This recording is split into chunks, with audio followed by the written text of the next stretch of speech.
only HTV Don joining us for a Q&A. We're going to be diving into how to start your brand from home, things that you need to know, things you need to keep in mind, how you can use starting your brand on a budget to your benefit to really develop something that's custom and that people want to buy. So, to get started, I want to go ahead and actually introduce the man, Christian, who goes by HTV Don. Christian, can you give a little bit of a background as to how you got to who you are today? I think you're reaching like 50,000 subscribers on YouTube, but you got like hundreds of thousands on TikTok and hundreds of thousands on Instagram. So just kind of give us a little bit about how you started, and then Brandon is going to verify we are live because it doesn't show that I'm live Yes, over sure. here. So that whole intro might have to just be redone. Let me see, because I think It shows it was live on my end. does it? It is. You It guys is are live. live. Yeah. Interesting. It It's was not just like showing. a delay for you to like 10 Okay, seconds delay. so we are live, guys. Apologize for that. We're trying to figure out this two different phones, three, but yeah. So we're on. So Christian, give us uh give us an introduction to who you are, how you got to where you are today, what inspired you to start making content, and how that content and how your education, everything that you're doing is impacting different brand owners and allowing them to start from home. Yeah, of course. I'll do my best to keep it short because it's actually like a really long story, which is actually part of the point I want to get across is like this isn't overnight. It took me a really long time to get here, and it took a lot of consistency, and it took a lot of not giving up.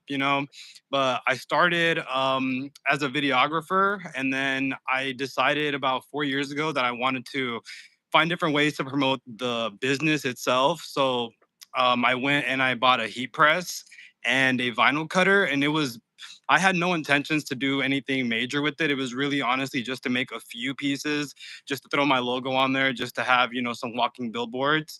And my whole life, I've been a content creator. I've always had a camera in my hand. So by nature, as soon as I got the equipment, I just started documenting my journey. And I started with just making a few pieces. I noticed that the local people that I had that supported me were starting to buy my clothes, not because they wanted to support, but because they actually liked the garment. So as soon as I saw that people were buying it because they enjoyed wearing it and they felt some type of confidence when they wore it, I got the light bulb and I was like, well, let me, try to take this a little bit more serious. So that's when I really like put it in gear. I started to do pop-ups and all that good stuff. And then I finally made a TikTok account. I would say probably like 2021, 2022 or so. And it's funny because when I was figuring out how to get onto TikTok, your videos were one of the videos that were showcasing how a clothing brand could even blow up on TikTok. It was when you had that little kid. I think it was like a milk carton or Yeah, yeah. so that opened up my eyes to the avenue that was on TikTok. So I was like, okay, I'm gonna, now I went from having single pieces for my supporters to now I'm gonna take it serious to now I'm gonna hop on TikTok to try to reach the masses with my clothing brand. Well, I noticed that over the course of 6 to 8 months of me just making a bunch of clothes, the comment section started to turn into the community asking me about the process, not necessarily the garment that I was selling, but the Hmm. actual process. Like, like what equipment is that? How did you do that? What is this? And so,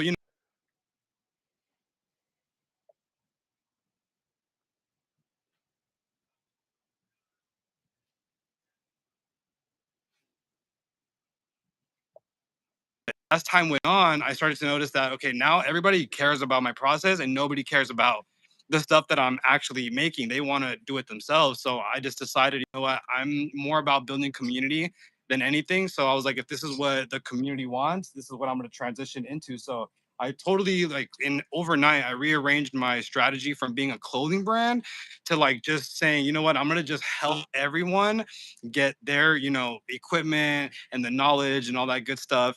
And I would say I started to do the educational content about a year ago. But when I decided to go in on the educational content, because of my power of filming content, I attacked every SEO question across all of the algorithms. You know what I mean? So I found stuff that was being asked at a high rate within my niche, whether it was the heat transfer vinyl, Cricut, heat press, anything that revolved around there. And then I pretty much just did like 10 pieces of content per like one question. So that way, whenever somebody was searching that question, That's I awesome. pretty much my content just like bombarded them. You know what That's I mean? awesome, man. That's a good So by strategy. doing that, by doing that for so long, my catalog is getting bigger. And since I now make SEO content, every piece of my content performs every single day. So I'm just adding more and more to that catalog. So that's pretty much how I got here. And it's mainly because I treat my business like I don't have any kids, but if I had a kid, I treat my business like I would my kid. Like if it wants to go in this direction or that direction, I'm gonna allow it to flourish in that direction. You know what I mean? So if I would have been stubborn about having a clothing brand and the eyes on me and oh my clothing brand and wear my clothes, I probably would have stunted my growth and I probably wouldn't have reached the community that I have now. Incredible, man. Incredible. Love that story. And if you guys are just joining us, please leave your messages in the comment. We got Kevin Hawthorne. He's from Lakeland, Florida. Rich culture. He has a really good question. Actually, I'm trying to start a brand from startup. How do I get everything done with $0 to $500? And I want to make sure that you guys can still hear me. Christian, are you able to still hear me on this one? Yeah, yeah. Okay, perfect, perfect. No, man. So, so we have one question coming in, guys. If you're joining us live, this is the very first time we do like a collaborative live here, so we're working through it. The cool part is Christian's actually located here in Vegas, so we're coming up with some ideas on how we can collaborate on something. So, anything you guys have questions about when it comes to starting a brand from home, in terms of custom printing methods, ways to cut costs, stay on budget, but have good profits. Christian has incredible content when it comes to making things with Cricut machines. So anything with vinyl cutting, with vinyls, um, incredible resources. Guy is a wealth of knowledge. And what was really cool is that we actually met each other back in like 2015 or so, the first time we ever met, and then we lost touch over a few years, and then we reconnected about 6 or 8 months ago. So it's kind of cool. This is a very small community. So when it comes to you starting a brand in the apparel industry in general, it's a very small circle. So this is also a pretty good opportunity to just kind of get to know and share what your journey is, because chances are somebody watching is either living in your own neighborhood or is following you on Instagram or knows somebody that knows you. So it's a great opportunity for you guys to also connect, get to know about each other. So please drop your questions in the comment. We'll start with the first one that came in from Rich Culture Vision. I'm trying Yeah. to start my brand from startup. How do I get everything done with $0 to $500? $500 Um, budget is a pretty good budget. What would you recommend would be the one tool that he should consider investing in, Christian? So I'll give you two answers. That way I can cover the board. I'll give you the answer if I have $250 or less, and then I'll answer if I have $250 plus. Because I've been in those positions where I really only had the 200, and maybe sometimes I have the 400. So let's say I'm have under $250. What I would do is I would go buy a brand new Cricut. Don't buy it used. Don't like who cares about Facebook Marketplace. Don't buy used Cricut because something's wrong with it. Like you're done for. So go spend the $200 for a Cricut Explorer Air 2. That's gonna be $200, and it's the most budget-friendly Cricut vinyl cutter. And I love Cricut because it has the design software, so you can make your stuff and send it to your vinyl cutter. And then if I really truly don't really have anything past that, at the bare minimum, you're gonna need your vinyl cutter. The cool thing about Cricut is you can use your phone. You can just download the app, use Bluetooth, design on your phone, send it to the vinyl cutter, so you can you can take the cost of a laptop out. And what's dope is you can start making your t-shirts with an household iron. I know we all have an iron in our house. If you don't, go to Walmart, buy one for 15, 20 bucks. I made my first 150, like 200 t-shirts with the household iron.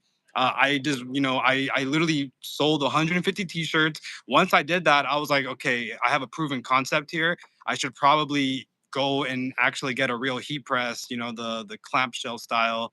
But then that way your cost is only the vinyl cutter plus tax. You're looking at like 220 bucks.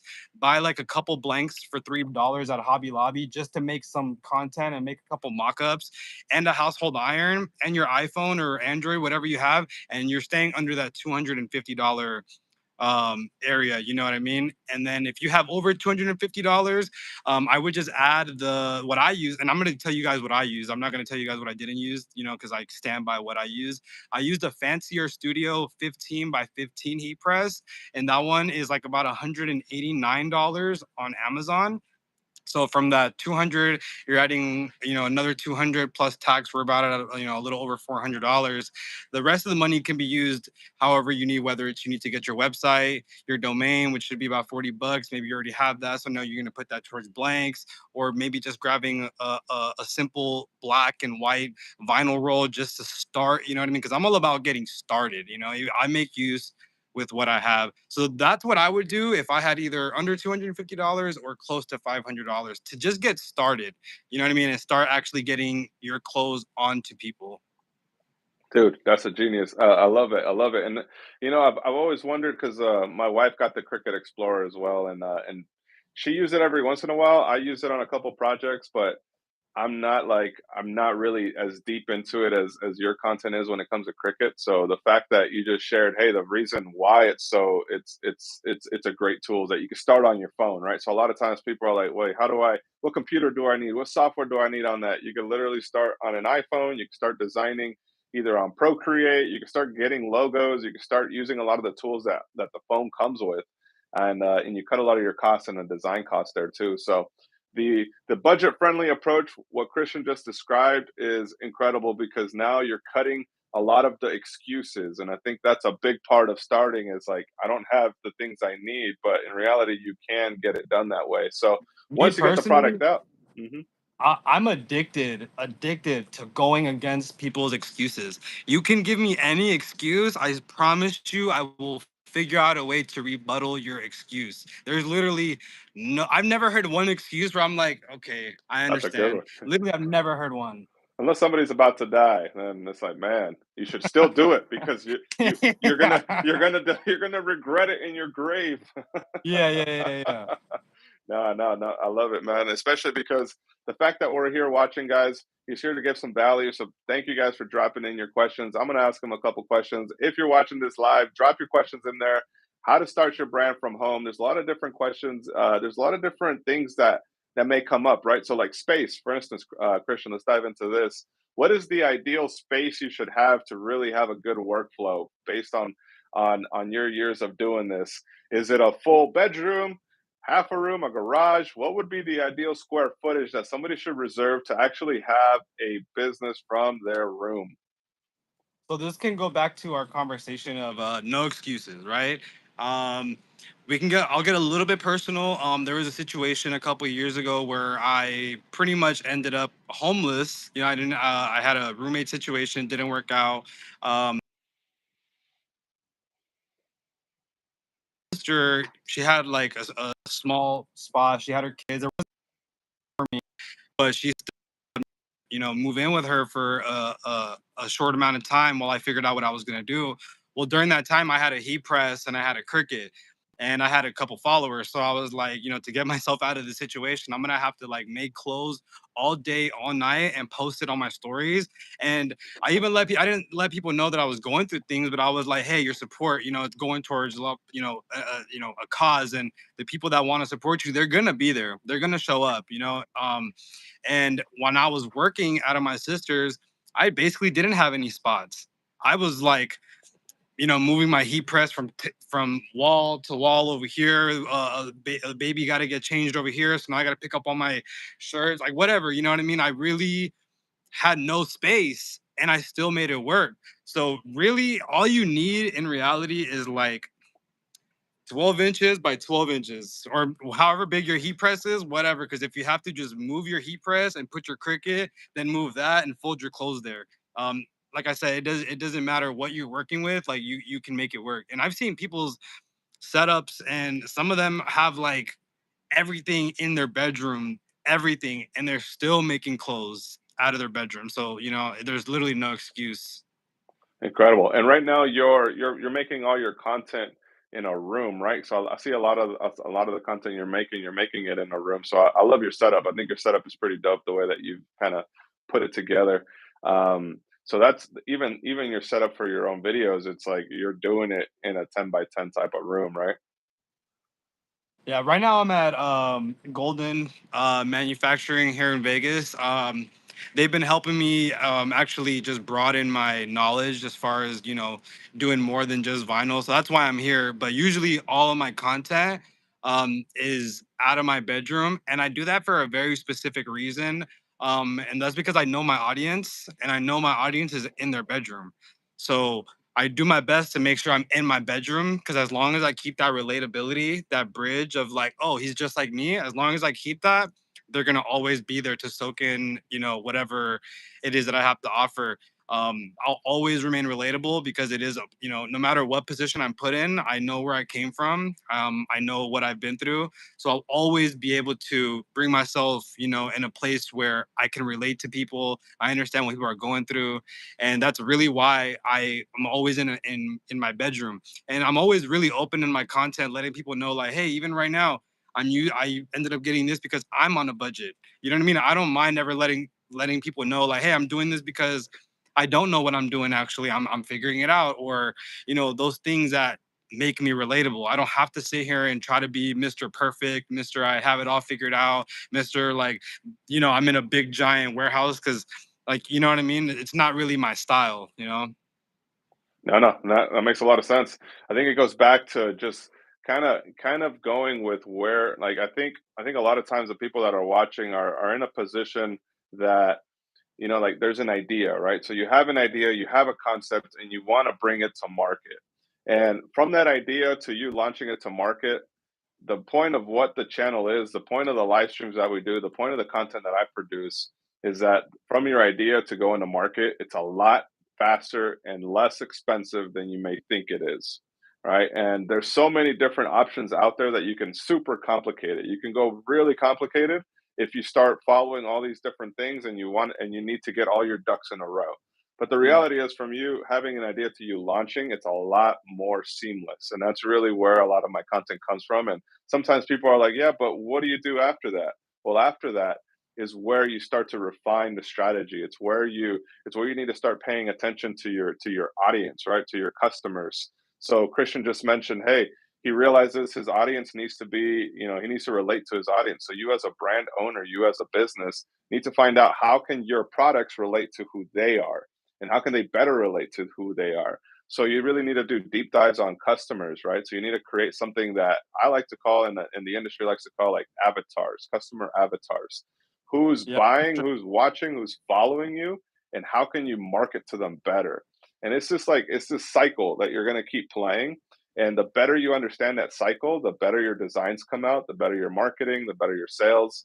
But it's work, guys. It doesn't matter what level you're at. If you're just getting started or if you've already launched and you're trying to grow, there's always that like work that needs to be put into it. And even with me personally now, like there's so many hurdles that we need to get over in order to go to that next level. And it's challenging, man. It's never easier. I don't think it ever gets any easier. Or do you have or has it gotten easier for you, Christian, or has it gotten harder? So it's gotten easier, but the reason what makes it harder is that the community keeps growing. You know what I mean? It gets easier to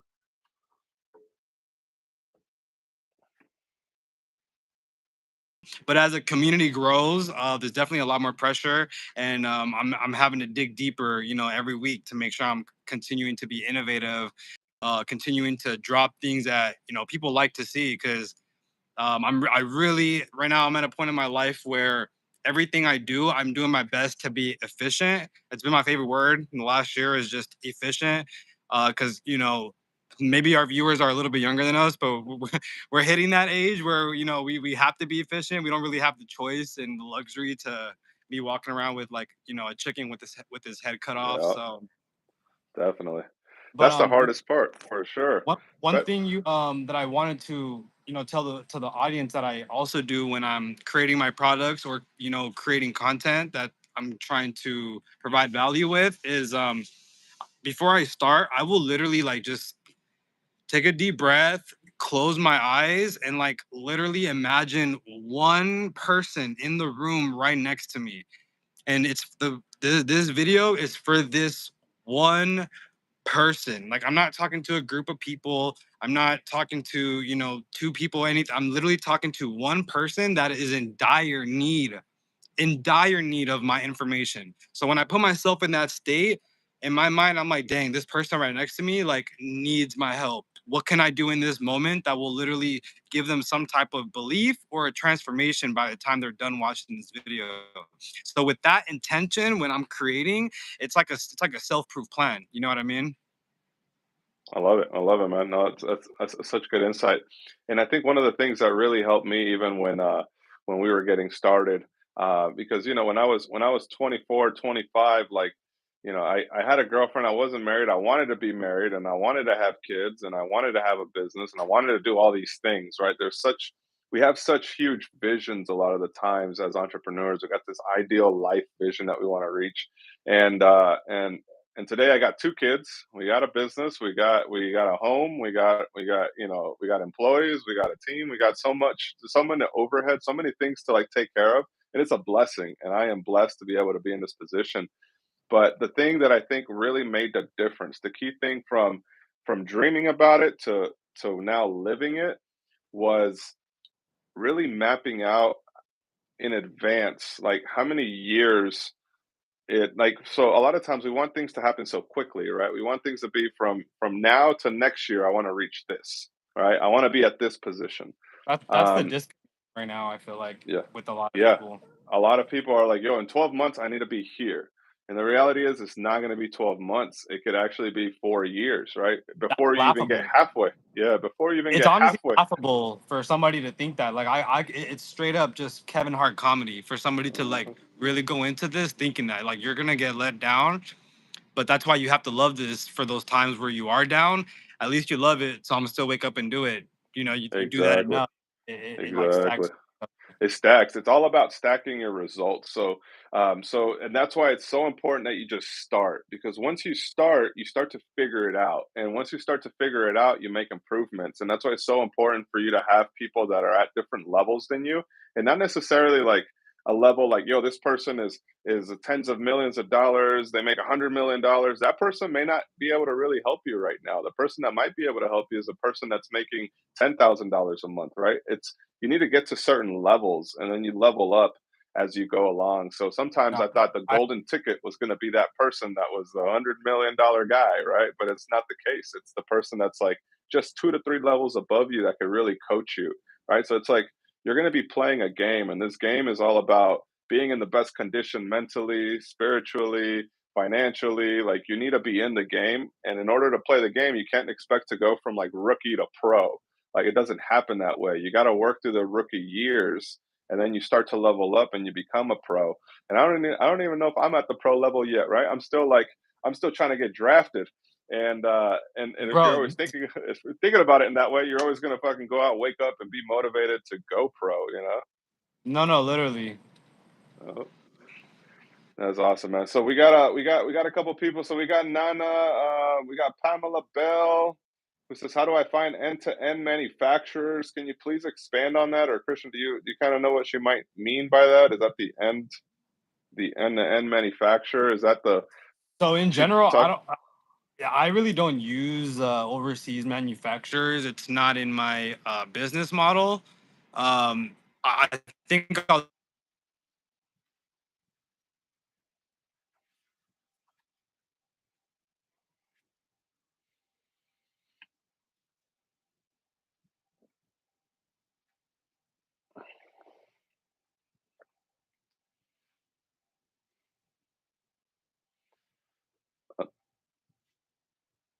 like DTG and screen printing and embroidery and stuff like that.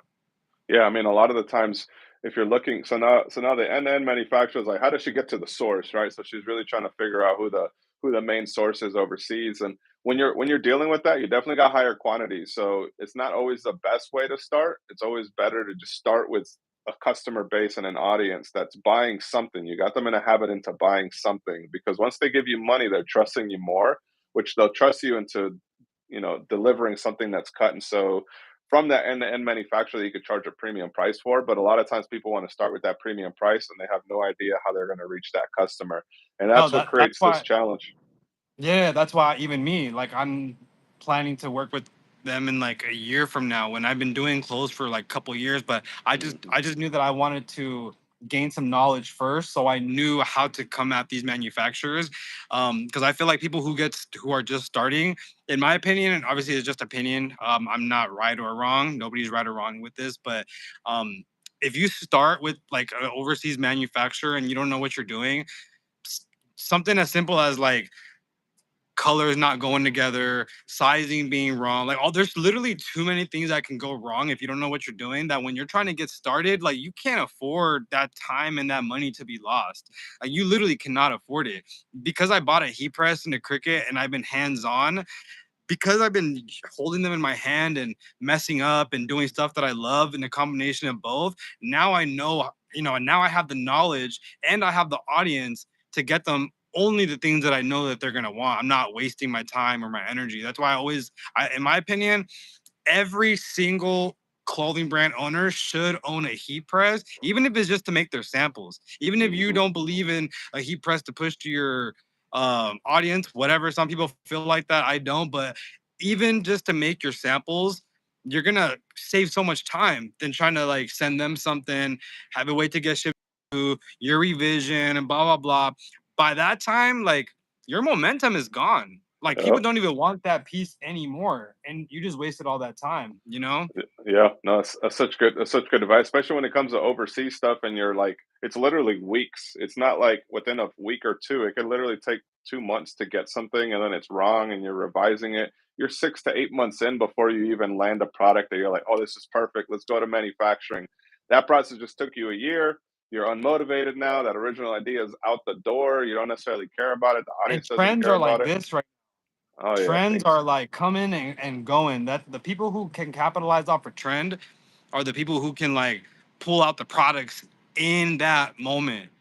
Because the way In the content moment. right now, and you can give me your opinion on this, but the worst thing that I hate seeing from clothing brand owners is when they have a product, it's just their sample or whatever the case. They don't have the infrastructure set up to get these sold in that moment, right? They have a post that goes viral off their sample. People think that because their post went viral and it's a pre-order or whatever the case may be, they're still going to want it in 2 weeks on your drop date. That's not the case. The way No, content is they see it, they want it in that second. That's why with me being able to make it at home at any moment, I'm set up to go viral and fulfill orders at any given moment. Versus yes. at one piece or whatever, I'm not going to get those orders in and I'm going to end up losing people because let's face it, people's attention span is like -10 right now. It's literally like brain rot, and it's our job to understand that and to drop products with the wave of how, content is going up and down constantly because it's getting even faster. And the scary thing is like people are already behind and it's picking up speed quicker than they're learning. So Yeah, the gap is just getting bigger it and is. bigger. But that's why these people need to start paying attention to like creators like us or other creators that are putting out all this content because we literally did the hard work for you. We literally And went out and faces millions of times just to be able to come back and tell you guys how to not fall on your face or how to catch yourself.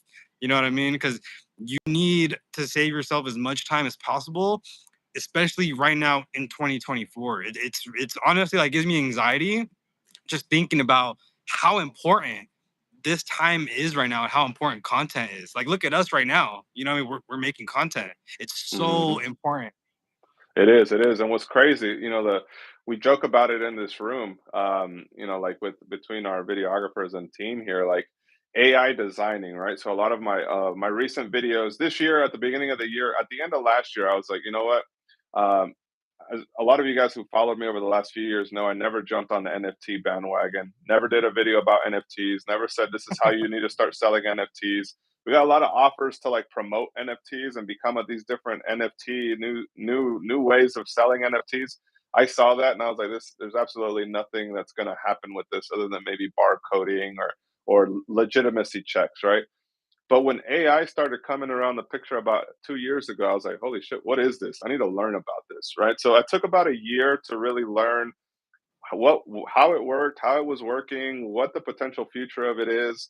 And then over the last year of 2023, really studied up on it and really started using it because I didn't want to just start making content around it and say, hey, this is how it works. Like, I really wanted to be well versed in it and kind of see the pitfalls of what can happen if I introduce this to the market, like the backlash that could potentially happen to a whole different community, right? So I did a lot of studying up and a lot of using over the last year. And then so my goal for 2024 was, all right, it's time. I've learned enough. I've been using it enough. Let's put it out to the forefront, right? Let's actually start using it. Let's start creating things, start making things with it. And guys, AI right now is, if you're not using it or implementing it in your workflow, there was a question about this, which is why I'm leading into it. Um, if you're not using it right now in your workflow, you're definitely falling behind. Like Christian said, the gap is just getting that much bigger. And we were just joking about it in the room last week. It was like, yo, I might be out of a job making content because the way that AI is evolving right now, it's literally taking my content and resharing it in a different way. It's crazy, and it's taking everybody's content and giving you, like, spitting out the information that you really need. So I wouldn't be surprised that in the next 2 to 3 years, this new chat gpt, like the evolution of it, is literally spitting you snippets of videos or creating its own videos educating you, and you're not even going to YouTube as much anymore. You're just on chat gpt, right? So even as a content creator, there's a big shift that may happen, right? There's a big shift in education that's going to happen. Colleges, universities, graphic design, like everything's being affected. So right now is like a crazy time we're living in because we're like in this bubble before like things radically transform. And there's one thing that won't get taken away though. There's one thing that'll still last a couple decades, and that's the actual connection that you have to the people that you're serving, right? The audience that you have, the community that you've built within your brand. Like, people are going to want to they want to do business with people, right? So even though AI may be the tool that they use for Google search, AI may be the tool that they use for graphic design. Like, if you could stand out and really build something that resonates on an emotional level, that's really where you're going to be competing in the next few years. And it's the core reason why you need to have a deep understanding of who your audience is, and be quick to market, be quick to go to market. Don't spend months thinking about it. Get yourself a heat press, start putting out designs, start building out this wheel, and start building out this customer base that'll keep you in the game. Because right now information is moving so quickly that that we were joking about it, like, literally, but it's a joke, but it's a reality. Like, we could literally be out of the education space because ChatGPT just took over like everything that you needed to know. And if you ask any high school, middle school kid right now, like, they're using that more than they use Google. So it's pretty crazy, man. It's an insane world right now. But if you're not using AI, if you're not understanding it, you're definitely being left behind, and it's gonna be crazy. It's gonna be crazy in the next few years. What's your take on it? Have you used it on your workflow yet? Uh, so right now, I use it for my ADHD more than anything. I use it to like take all the thoughts in my mind that are scattered. I'll use like I use ChatGPT on my phone more than on my computer because I can talk into it. But I'll just say like, this is what I'm thinking. Can you just organize it so I can look at it so I know what I'm saying? You know what I mean? Because sometimes it's just like half thoughts that could be something cool, and you know that feeling when you're like, man, it's brewing in there. You know what I mean? I know something's there, so I'll just spit it in there. I do use AI here and there, but I'm doing my best to like maintain me having these skills. So that way, in the very near future, when nobody has these skills, you know what I mean, I will at least be holding on to them. For example, one thing I don't use AI for right now is any script writing. All of my scripts on 100% of my content is all made by me. I don't use AI for that, mainly because I don't want to lose the skill of being able to create my own scripts. You know what I mean? No, definitely, definitely. I think script writing is still behind. But some of the things that have like really recently blown me away. is definitely in the graphic design side. I know it's still Is like it like the rudimentary. video? Is it like the video you just made with the set? It was the top and the bottom. How you made the pattern Yeah, and yeah, we made that, and we're working on something else right now, and it's dude, like it feels like every few weeks things are just getting better and better. Like the actual the engine that's driving it is just getting that much faster and that much more like on point to what you want to get. Whereas like even a year ago, if you were trying to recreate something like that, it wouldn't really spit that out. And now things are just moving so fast. So I think in graphic design is gonna be a crazy explosion. And with graphic design, the ability for people to design was such a huge bottleneck before. You still needed to like go find a designer on Fiverr, right? Like you had to go source for a designer on Fiverr. You had to go work with a graphic designer in your city or pay somebody on Upwork. And now that need and demand is going to drop, but the best graphic designers are going to find ways to take your AI art and really enhance it. And that's something that we're doing this week and these next few weeks. We're taking AI art. We're actually collaborating with some designers, and we're gonna do something pretty cool. I think it's gonna be legit. And then we're gonna implement cut and sew. So we're doing some cut and sew products on that video as well. So we're like taking the full gamut of like AI designing mixed with a professional graphic designer with a cut and sew product. And then like this is how you can come to market. We literally designed it out yesterday, send it to the graphic designer. We're meeting tomorrow, and then we're gonna print it and cut and sew it at the start of next week. Even though the video won't launch until 3 weeks from now, like we got all that done within 7 days. And dope. that's the crazy shift that's happening within product development is that you don't need to take weeks or months to get anything done anymore. Like from idea to a graphic design to a cut and sewn product within 7 days. Like it's absolutely insane, man. Like how fast things are moving right now, and it's only going to continue to get better. So that's why we're here. That's why we're sharing this info is because like you need to learn how can you bring things in house and how can you start sampling, making your products, launching your brands internally for you to prove out a market where then you can start looking for end-to-end manufacturers, then you can start outsourcing. But if you can't handle things in house, the only thing we can control in anything in life is ourselves. We can only control our own actions. We can't control the actions of anybody else. So there really is. It's the best time to start something. It's the easiest time to start something, but only the best will really stand out. So we're hoping that everybody watching and everybody that's following Christian, he's at the recipe eight. The recipe worldwide is your YouTube channel, right? Yeah, and then it's the same thing for TikTok, and then on Instagram it's the recipe HTV. The Recipe HTV. Guys, make sure you guys go check them out. Incredible wealth of knowledge. If you're doing something from home, like if you got a Cricut or you got a cutter, he's got some incredible stuff. We were trying to coordinate. So in a few weeks, we're gonna launch a video together. We're gonna start playing around with what that video can be. So we'll start filming it, and then in a few weeks, you guys will have something a collaboration with us together. So if there's anything that we can do, let me know. Let's answer something. Something in school. You should. Let's see. Yo, shout out to HTV. The last video, I got some fire outfits lined up because your ideas in the pattern design. Cool. Appreciate every single one of you guys. We got this. What do we got? This guy. We got a couple trolls that we gotta remove. So He's just let's talking to remove. himself. It's just like Yeah, yeah, yep. sense. Uh huh. Uh, cool. So we He got. must have thought we were selling NFTs, and I'm like, you're Yeah. listening to one thing. Uh-huh. Exactly. Yeah. You always got to be careful what you say, how people lead into it. They're like, "Yo, they're selling an NFT." No, we're just talking about how we didn't sell NFTs. But that's the world we live in, guys. In real time, you guys are seeing how people can take a bit of information and completely twist it. But we appreciate you guys watching. We wanted to do a little impromptu Q&A here. We're going to link HTV Don's link in the replay. So if you guys missed his channel, we're going to put it in the replay. And that way you guys can go and follow him. We're going to be working on a collaboration for the channel. Leave us any comments in the replay if you missed this one. We want to answer your guys' questions live on next week's live. So we'll be doing this. I'll be doing this every week. Try to get on every Thursday at 4 to 5 p.m.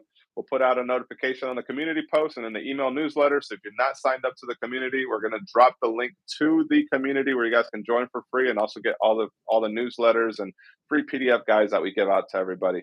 So appreciate all of you guys watching. The recipe, you got anything else to say?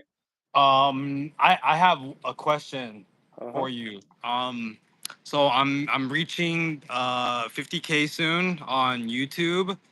How can I get to 100K? Like what advice do you have for that second half? Because I did the first half, which is probably the hardest. What advice do you have for me to get to that second half? Because um, my inner child wants that 100K plaque. It's Yeah. to heal my inner child. I need Yeah. that plaque. No, that's awesome. Like what's crazy right now with YouTube is that honestly, like I would really encourage you to go in on short form and find a way. Short form is my bread and butter on all Yeah, platforms. man. Because, dude, long form right now is like, I have a lot of friends and people in the YouTube space. A guy who's got a couple million subscribers on multiple channels, and I was like, "Yo, is it happening within YouTube or is it like just my channel?" And he was like, "No, I'm not gaining as much subscribers from long form anymore." So YouTube has completely shifted. If you're thinking about making content on YouTube, it's got to be short form. So I would say really dive into a short form strategy that could be your mix that like will get you those consistent growing views, right? So it's going to be a little bit more storytelling, a little bit more on the edge of like how can you have somebody like hooked within the first few seconds and then keep them watching, right? So like, but then a good example, right, is the fact that one of my shorts that I posted on YouTube got like maybe 1,500 views, but on TikTok, it's almost at 1 million views, and on Instagram, it's at like 50,000 views. So the algorithms right now aren't necessarily playing in anyone's favor. So honestly, like for the algorithms within YouTube, TikTok, and Instagram, they're so different, and you know that. I mean, I see your content on Instagram and TikTok, and you literally got hundreds of thousands on some stuff, and then on YouTube, it's not growing as much. So I would say like just stay consistent with what you're doing and find that one piece of content that's getting you good views and try to like tell it in different ways. It doesn't necessarily have to be like an SEO strategy, but it's got to be a algorithm recommendation strategy. So how can you make a piece of content that YouTube wants to promote? And if you could do that, that's how you're going to go from 50 to 100,000 versus a steady increase. Because sometimes we only get like that steady, consistent increase of like maybe 1,000 or 500 subscribers when you're starting, right? But if you want that jump from 500 a month to 5,000 a month, you need to make those viral piece of content. And a lot of times it goes down to like finding what your best performing content was in the past and telling it in new ways that becomes a more shareable piece. um, so for me right now, my strategy is really mixed within different buckets, but one that I felt pretty good about and like I enjoyed shooting was the street vendor video where we went out and That we was actually that was a good one. yeah. That one was super creative. Yeah, man. So I've been working on that one since March. So like it was in the background since March, and we've kind of shooting at different times. We shot one week, waited a few weeks, shot the next. So it didn't happen all within like one time frame. But the second one we literally started working on maybe like 2 weeks ago, and we're almost done with it. And this one is like so once you find something that you really like, then you could be more efficient at it. But at first, it's going to take a while. Yeah. And I would suggest that you spend the time trying to figure that piece of content out because all of that research and like everything that you did with it is gonna allow you to move faster once it does hit and become successful. No, that makes sense. Oh, yeah, awesome, man. So, all right, brother, we're gonna get going because we're actually about to start filming the last vendor. We're just trying to find this last vendor number three. We've hit the streets like 2 to 3 weeks for like 2 to 3 times last week. We couldn't find. We're looking for a very specific vendor for us to be able to open up the video with, and we're hoping to find them tonight. So like Vegas gets hot, so now in the evenings it's like it's almost 100 degrees. So we're trying to go at a certain time when the sun is down to get that nice visual representation, and we're trying to find that perfect vendor. So hopefully I find them tonight so we can wrap up this video and then it can go to edits. There you go. Let's get it. Awesome, brother. Hey man, we'll be in touch though. I'm looking forward to connecting. I think it's going to be something that we can do some cool stuff on, and obviously you're in Vegas, so we'll finally set that time up. Let's get it, bro. I appreciate your time. All right, brother. See ya. Have a good night. Thank you guys for watching. See you guys on the next one.